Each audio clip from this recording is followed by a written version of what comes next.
¿Cuál es el poder de las palabras? ¿Qué pueden esas letras hacer de bueno o malo en nuestras vidas? Tal vez ahora mismo puedes recordar una frase que alguien te dijo hace muchos años. Palabras que hirieron tu corazón o te humillaron delante de otras personas. La palabra tiene un poder muy grande. Puede derribar o construir, sanar o herir, entristecer o consolar. Primero es la comprensión de su necesidad. Nosotros necesitamos estar en comunión con el otro y eso es comprendido cuando yo no trato de tener al otro, tratar al otro con menosprecio o de alguna manera así, sino que tratar al otro con el debido valor y respeto. Y en tu caso, ¿tienes la costumbre de hablar cosas buenas de otras personas? Y la lengua es un fuego, es un mundo de maldad puesto en nuestro cuerpo, que contamina a la persona por completo. Está encendida por el infierno mismo y a su vez hace arder todo el curso de la vida. Debemos hacer un esfuerzo para pensar antes de hablar. Dice un refrán que las palabras van, pero no regresan jamás. El cuidado con las palabras. Este es el tema de nuestro programa, La Vida Ahora. Gracias por tu sintonía y por supuesto, aparte de darte la bienvenida, queremos que continúes aquí en La Vida Ahora, el programa internacional de la televisión. Te damos nuestra más cordial bienvenida.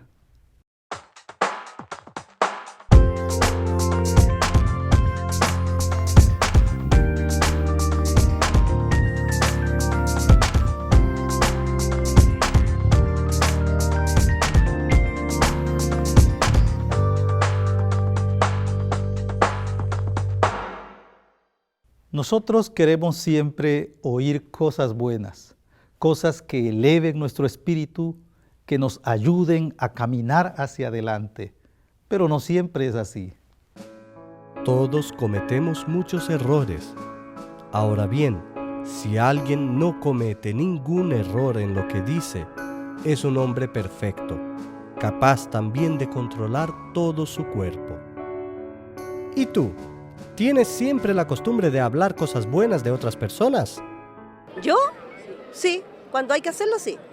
Sí, tenemos que hablar bien porque es la presencia, es la personalidad de cada uno. O sea, si yo empiezo a hablar de otras personas que no corresponde, obviamente después juega la imagen a mí. Van a decir, claro, yo soy el chismoso. Y no es eso. O sea, uno tiene que ser como es y para eso tiene que ser honesto. ¿Cómo reaccionas ante chismes sobre tu persona? Bueno, si es mucho, a uno le cansa. Una persona que lleva y a cada momento anda hablando de los demás, a uno le aburre. Le cansa porque a uno le perjudica y le baja el ánimo de estar escuchando tantas cosas. No tomo en cuenta, porque los chismes es algo falso. Entonces, cuando ya es algo verídico, obviamente lo va a conversar con la persona directamente. Pero cuando es un chisme, no tomar en cuenta. Solamente es seguir, ignorar. ¿Qué piensas sobre las personas chismosas? Mal, porque los chismes a veces causan mucho daño y según con la intención que vayan. Entonces, generalmente los chismes a mí no me gustan. Yo pienso que me ignoro, no caigo en el juego del dime y direte, de las malas palabras, de la mala intención. No, yo prefiero seguir mi camino y que las personas con el tiempo quizás puedan darse cuenta que están cometiendo un mal error y puedan revertir su posición. Debemos pensar cuál ha sido nuestra actitud cuando hablamos de aquellos que están a nuestro alrededor. ¿Qué queremos transmitir? ¿Qué queremos enseñar a través de eso? Dentro del contexto del Nuevo Testamento, el papel de la enseñanza se miraba como uno de los dones de liderazgo dados por el Espíritu Santo a la Iglesia. Y Él mismo concedió a unos ser apóstoles, y a otros profetas, y a otros anunciar el Evangelio, y a otros ser pastores y maestros. Dado el sentido de autoridad que emanaba de este cargo, Santiago advierte a sus lectores acerca de lo impropio que resultaría para algunas personas ejercer este don o desempeñar este oficio sin haber sido llamados a hacerlo. Sabemos por experiencia sobre la tentación que sufren los seres humanos de erigirse en jueces y directores de las vidas de los demás. ¿Qué mejor entonces que ostentar una posición de enseñanza para ser reconocido como una autoridad que estaba más o menos dispuesta a seguir tales instrucciones o enseñanzas? Todos cometemos muchos errores. Ahora bien, si alguien no comete ningún error en lo que dice, es un hombre perfecto, capaz también de controlar todo su cuerpo. Este texto reconoce la realidad del pecado en sus muchas manifestaciones, incluidas la del círculo de aquellos que se dicen llamados a ejercer el ministerio de la enseñanza. Existe una relación entre los que enseñan y que por lo tanto usan su voz y su boca para hablar y decir su mensaje a aquellos que los oyen, y la aptitud o la habilidad que estos deben desarrollar para refrenar su lengua y no usarla en una forma negativa. Una autora brasileña ha escrito un libro con el tema Aprenda a hablar. Ella dijo una frase muy interesante. Las palabras pueden ser flores y pueden ser serpientes. Pueden curar y pueden matar una relación. Debemos hacer un esfuerzo para pensar antes de hablar. Dice un refrán que las palabras van, pero no regresan jamás. Algunas personas creen que la única forma de crecer un poco es rebajando a los demás o criticando a otras personas. Yo creo que son personas que carecen de humildad también, que no han profundizado el carácter de Jesucristo mediante su palabra, mediante su evangelio. Mi palabra para ellos es que primeramente tienen que evaluar su relación con el Señor. Eso demuestra una gran debilidad. La crítica o estar criticando los aspectos negativos de las otras personas sin un fin restaurador, sin un fin edificador, eso puede destruir la vida de una persona, de un hermano. Son personas que no han asumido el amor de Jesucristo como la base y el fundamento para tratar cualquier tipo de problema dentro de la iglesia, incluso problemas particulares con algún hermano en general. Yo creo que ellos tienen que aprender a evaluarse a sí mismos, a reconocer de que su posición delante del Señor es por causa de la misericordia y la gracia del Señor, y que la crítica tiene que estar focalizada siempre desde un aspecto positivo, en buscar la edificación de mi hermano basado en el amor de Jesús. La conclusión que sacamos de estos dos ejemplos que hemos leído es que pequeñas cosas pueden tener grandes efectos en las vidas de las personas o en las circunstancias de las que formamos parte. Y esto lo hemos visto en forma práctica también en distintas ocasiones. Y como si esto fuera poco, en el texto se nos dice que siendo la lengua un miembro pequeño, sin embargo se jacta de hacer o de provocar grandes cosas. Por ejemplo, se puede incendiar un bosque tan solo con un pequeño fuego. La lengua es una parte muy pequeña del cuerpo, pero es capaz de grandes cosas. ¿Qué bosque tan grande puede quemarse por causa de un pequeño fuego? Y la lengua es un fuego. Por lo general siempre soy una persona prudente. No me gusta hablar como a la ligera, de decir o ocasionarle algún daño a alguna persona. Siempre escucho y respeto, pero por lo general siempre le digo, oye, ten cuidado, pero por lo general nunca le presto atención, no le doy tanta trascendencia a las cosas. Sí, claro. Sí, porque soy una persona creyente, yo creo en Dios y yo pienso de que a mí no me gustaría hacer algo que ofenda a otra persona, porque eso también se me devolvería a mí. Entonces no, yo soy muy temerosa de Dios y yo no lo haría. Esto es cristianismo traducido a la práctica. Es también la práctica del amor que muchos cristianos dicen tener, pero que pareciera no existir cuando se trata de hablar de otra persona, en forma preferente cuando ésta se encuentra ausente. No debemos olvidar que Santiago aquí no está acusando al órgano físico, es decir, la lengua como tal, de causar situaciones y problemas en el ser humano. Más bien se refiere a la mentalidad que impulsa o mueve a la lengua a hablar las cosas que ésta dice. Y la lengua es un fuego, es un mundo de maldad puesto en nuestro cuerpo que contamina a toda persona. Está encendida por el infierno mismo y a su vez hace arder todo el curso de la vida. El poder de las palabras. Queremos continuar con este tema después de una breve pausa. No te vayas de nuestra sintonía. Estamos presentando La Vida Ahora.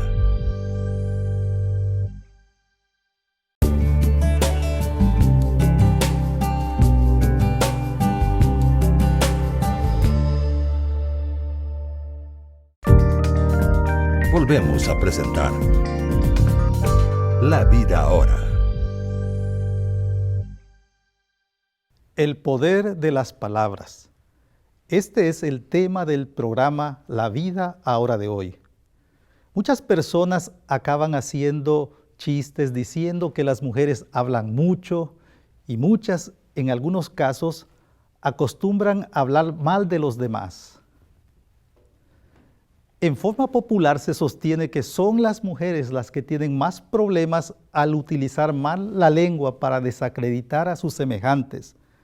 Nosotros pensamos que es un mal compartido por toda la humanidad. No es atributo solo de las mujeres el utilizar la lengua indebidamente. Lo es de hombres y mujeres en los que no ha alumbrado la luz del Evangelio. Y, por lo tanto, actúan conforme a la mentalidad de este mundo. Los medios de comunicación, especialmente los periódicos, pueden ensalzar o rebajar a una persona. Pero esto pasa porque la mayoría de los lectores quieren saber lo que sucede en las vidas de los artistas y las personas famosas. Lo que hacen, a dónde van, qué van a hacer enseguida. En algunos casos, llegan a destruir la vida moral de algunas personas. Bien, la ética va muy de la mano con los valores que a uno le dan desde el hogar. Uno nace y a uno le inculcan valores que van muy de la mano con los temas éticos y también muy de la mano con lo que bíblicamente se nos enseña, ¿no es verdad? Para mí es parte de mi vida diaria llevar las dos cosas. ¿Has visto en un circo a los domadores de leones o tigres? ¿Has visto a los encantadores de serpientes? Es posible domar a las fieras y controlar a las serpientes, pero no a la lengua. El hombre es capaz de dominar toda clase de fieras, de aves, de serpientes y de animales del mar, y los ha dominado, pero nadie ha podido dominar la lengua. Es un mal que no se deja dominar y que está lleno de veneno mortal. La lengua es un fuego. Para Santiago hay un constante peligro en el uso de las palabras. Y tú sabes bien que unas pocas palabras pueden destruir la vida de una persona. Con la lengua, lo mismo bendecimos a nuestro Señor y Padre, que maldecimos a los hombres creados por Dios a su propia imagen. De la misma boca salen bendiciones y maldiciones. Quizá tú mismo has comprobado en tu vida esta verdad. No solamente una vez, sino muchas veces. Lo vemos a cada instante, por eso es que Santiago habla en los términos que lo hace y con la franqueza que le caracteriza. La conclusión es que esto no debe ser así, es decir, debe ponérsele un alto a esta contradicción. Hay que buscar una solución para este problema que enfrenta la humanidad. Estamos de acuerdo con Santiago en esta exposición franca y abierta sobre el uso de la lengua. Pero también tenemos que reconocer con él que no existe un solo ser humano que sea capaz de cumplir perfectamente estas cosas, a menos que dependa de Dios, que es la fuente de la sabiduría y de la perfección. Es por eso que este mensaje es para los cristianos, para aquellos que se confiesan como tales, asisten a las iglesias y quizá figuran en la membresía de una de ellas. El poder de las palabras consiste en el desafío de probar en la vida de todos los días que son capaces no solo de controlar su vida, sino también su lengua.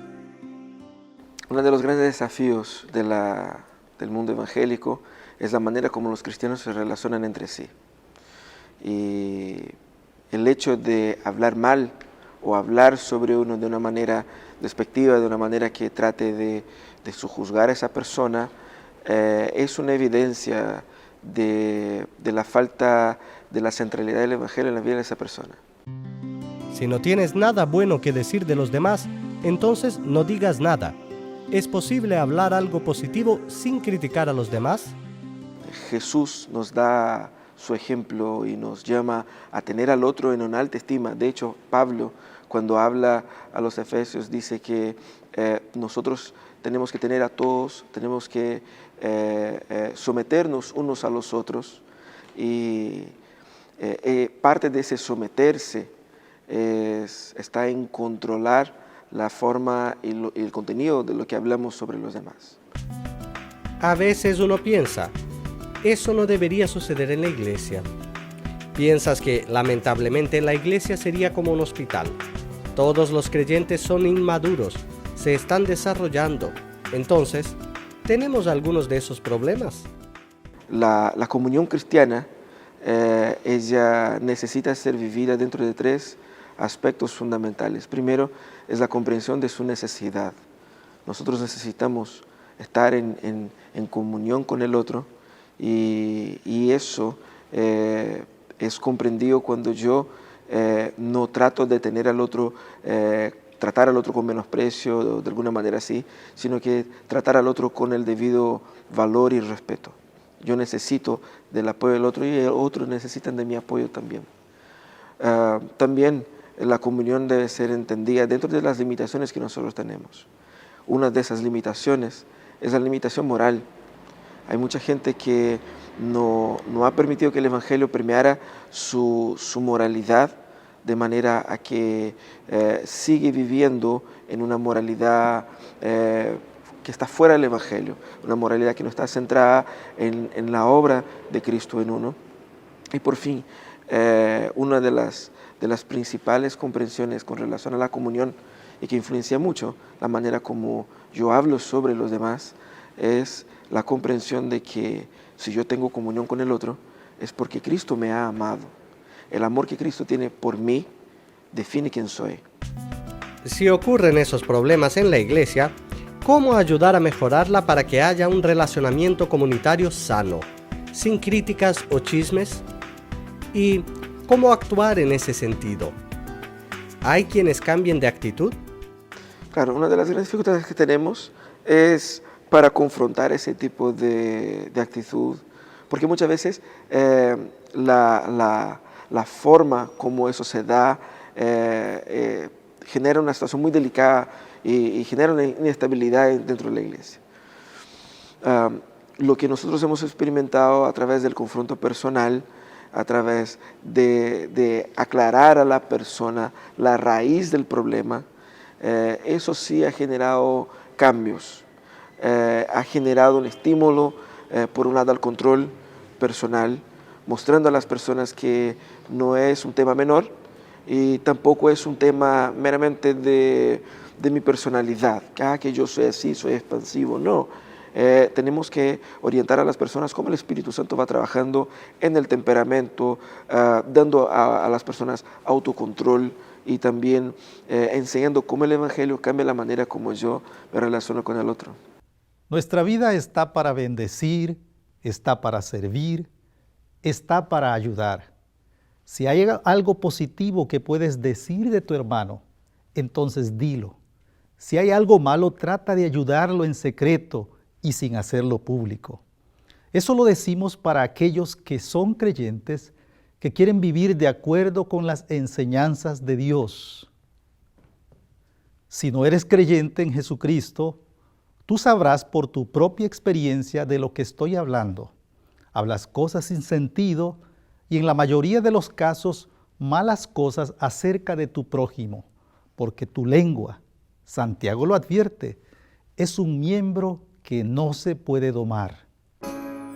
Excepto que venga a tu vida el Señor Jesucristo, que fue enviado por Dios el Padre para ser el que reconcilie al ser humano con el Creador como Salvador y Señor, tú seguirás andando por tu rumbo y tu lengua seguirá haciendo de las suyas como cualquier animal salvaje que no ha sido domesticado, en las palabras del propio autor de esta carta. El único antídoto para este veneno mortal, como Santiago califica a la lengua, es una vida controlada por Dios a través de la obra del Espíritu Santo. Esta vida tiene un punto de comienzo que se llama Jesucristo. Cuando Él viene a ocupar el lugar central de tu vida, entonces también Él es capaz de ayudarte a entender el propósito de tu vida y el sentido que ella tiene. Más aún, Jesús te dará una nueva orientación. Antes de recibir el testimonio de las personas, los tribunales de justicia siempre les piden que hagan un juramento que contiene las siguientes palabras. ¿Jura usted decir la verdad, solamente la verdad y nada más que la verdad? Esta es una declaración muy seria. Decir la verdad es lo que va a determinar el destino de la persona acusada, absolución o condenación. Los abogados y los jueces tienen en común la necesidad de hacer un juramento cuando van los abogados a comenzar a ejercer de manera profesional su carrera y los jueces cuando van a comenzar a ejercer la judicatura. En el caso chileno, a los jueces sí se les pregunta de manera explícita, literal, si ellos están dispuestos a jurar por Dios nuestro Señor, dice la ley chilena, y de acuerdo a los evangelios, jurar, ejercer de buena manera la judicatura. A lo cual los jueces se supone que responden sí, juro, y en esa ceremonia de juramento también se les advierte a los jueces que cuentan con la bendición de Dios si ejercen de buena forma o de lo contrario, que Dios se lo demande. Ahí hay un caso todavía donde el nombre de Dios es explícito en un juramento. Ya no lo es en el caso de abogados que juran ejercer la profesión. Hoy al abogado lo que sí se le demanda es que de acuerdo a su convicción religiosa o su filosofía personal pueda jurar o prometer que va a ejercer de manera leal, de buena forma, el desempeño profesional. Bueno, lo que comparten en común jueces y abogados es que la sociedad necesita que la verdad sea una cuestión que todavía se respete, se pueda saber que hay personas que tienen un compromiso con la verdad. Hoy queremos invitarte a pensar y a meditar en estas cosas y a proponerte en tu corazón de una manera firme y sostenida a hablar solamente sobre aquellas cosas sobre las cuales tienes conocimiento y de las que tienes pruebas, en forma especial cuando tienen que ver con la vida de los demás. Reconociendo que esto no es fácil ni posible, a menos que Dios obre en tu vida. También queremos proponerte que pienses en el mensaje recibido, lo medites en tu corazón y vayas a Dios en busca de perdón y de misericordia.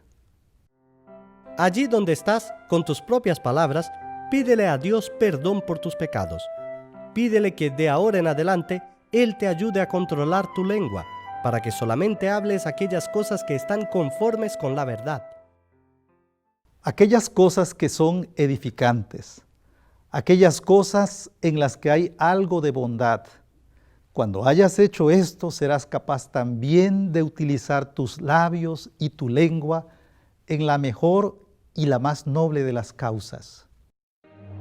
Proclamar a Jesucristo, el Salvador del mundo, de quien todas las personas tienen necesidad, aunque muchas veces no lo reconozcan ni estén conscientes de ello. Siempre es tiempo de contar las buenas nuevas del Evangelio de Cristo a otras personas y ser portadores de buenas palabras para todos aquellos a nuestro alrededor.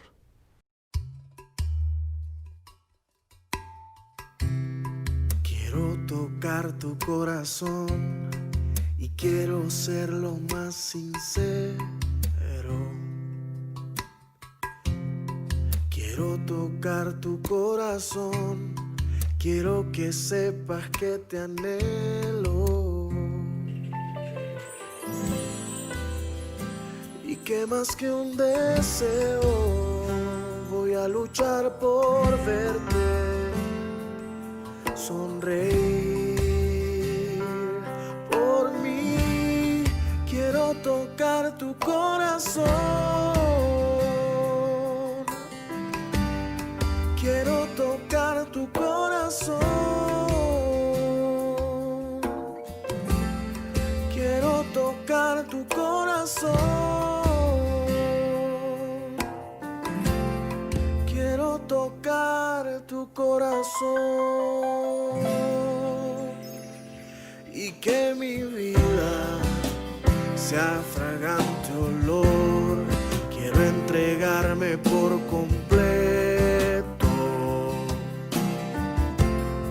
Quiero tocar tu corazón y no quedarme en el intento. No, tú sabes que me muero por cumplir tus sueños, Señor. Mi Dios, quiero tocar tu corazón, quiero tocar tu corazón, quiero tocar tu corazón, quiero tocar tu corazón. Agradecemos tu preferencia al programa de hoy. Sabemos que estos temas generan muchas preguntas y también algunas dudas.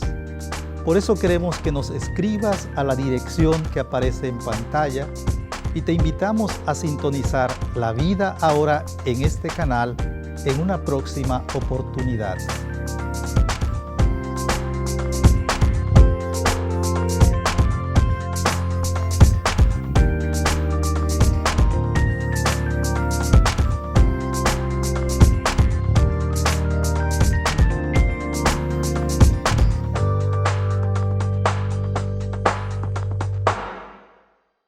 Si tienes dudas o sugerencias, escríbanos a ministerioreforma@ministerioreforma.com o para la dirección real. Si vives en los Estados Unidos, Puerto Rico, México, el Caribe, América Central o países de Sudamérica, Ministerio Reforma, apartado postal 130, código postal 13012-970, Campinas, San Pablo, Brasil. Ministerio Reforma, 50 años llevando la palabra de Dios a través de los medios de comunicación.